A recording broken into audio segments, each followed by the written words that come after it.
Selamat datang ke berita khas mengenai isu integriti di Malaysia. Hari ini, kami akan membongkar beberapa skandal terbesar yang telah menguji kepercayaan rakyat terhadap sistem pentadbiran negara. Bersama saya adalah wartawan lapangan yang akan melaporkan setiap kes dengan lebih terperinci. Tetapi sebelum itu, kita lihat dulu faktor utama yang mendorong berlakunya isu integriti. Salam sejahtera. Nama saya Jaren. Saya akan menerang tentang faktor-faktor pendorong isu integriti. Antara faktor utama yang mendorong isu integriti ialah kelemahan dalam penguatkuasaan undang-undang.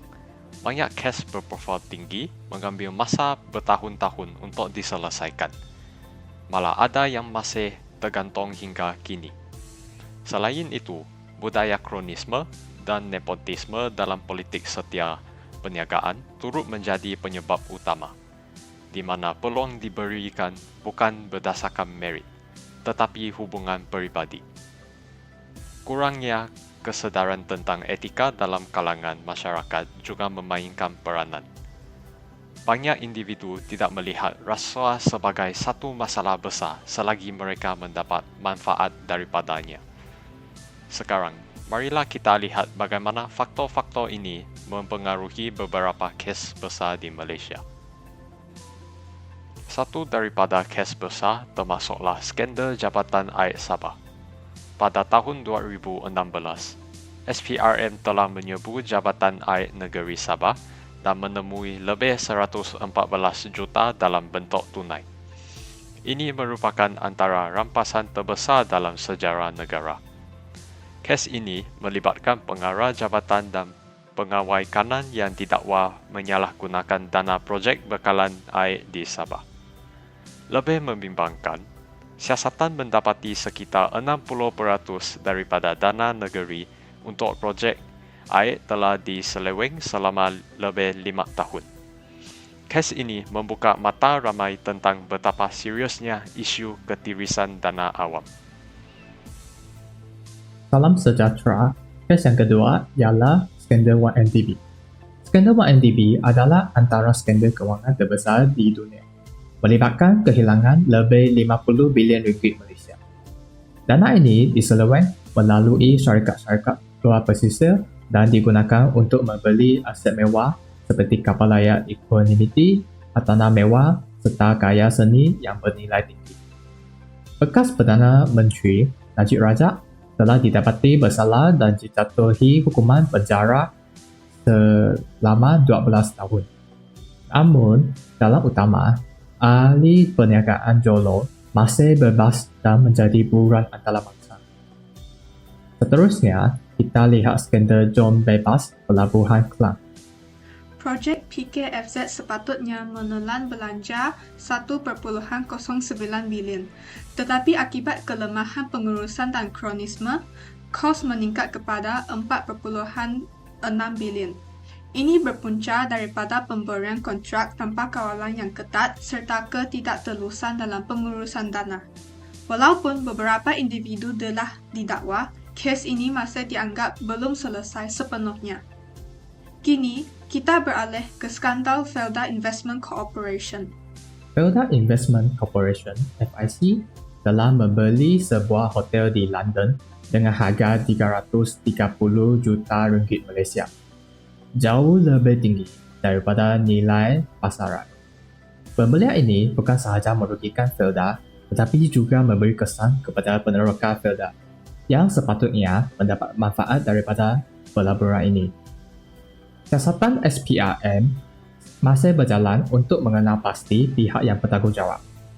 Akhir sekali, kita lihat kes pembelian kapal Selam Skopin. Salam sejahtera, nama saya Lim. Sekarang saya ingin menerangkan tentang salah satu kes yang berlaku terhadap Malaysia. Kes Skopin. Kes Skopin merujuk kepada kontroversi pembelian 2 kapal selam Skopin oleh kerajaan Malaysia dari syarikat Perancis, DCNS, pada tahun 2002. Dengan nilai sekitar 3.4 bilion ringgit. Pembelian ini didakwa melibatkan bayaran komisen haram sebanyak 114 juta kepada syarikat tempatan yang berkait rapat dengan Penasihat Pertahanan Malaysia. Lebih mengejutkan, kes ini juga dikaitkan dengan pembunuhan penterjemah dari Mongolia, Atatürk Sharibu. Pembunuhan Atatürk berlaku pada 2006.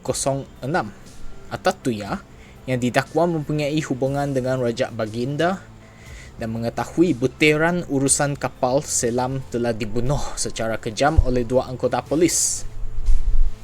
Kes ini masih menjadi perhatian antarabangsa kerana beberapa individu utama masih belum dibawa ke muka pengadilan.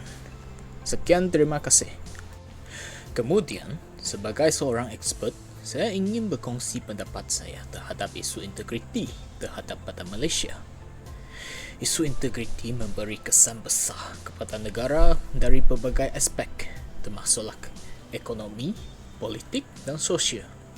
Dari segi ekonomi, skandal seperti 1MDB dan PKFZ bukan sahaja menyebabkan hutang besar, tetapi juga menghakis kepercayaan pelabur. Dari segi politik, ketidakstabilan politik seperti yang berlaku dalam PRU 14 menunjukkan bagaimana rakyat menolak kepimpinan yang terpalit dengan rasuah.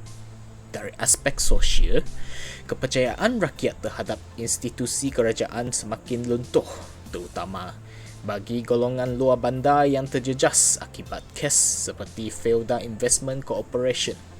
Tanpa integriti, sebuah negara boleh mengalami kemerosotan yang serius.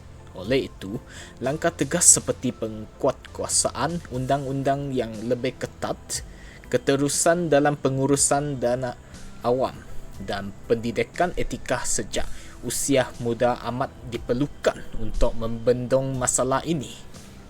Sekian, terima kasih. Kes-kes rasuah ini memberi impak besar kepada ekonomi dan kepercayaan rakyat.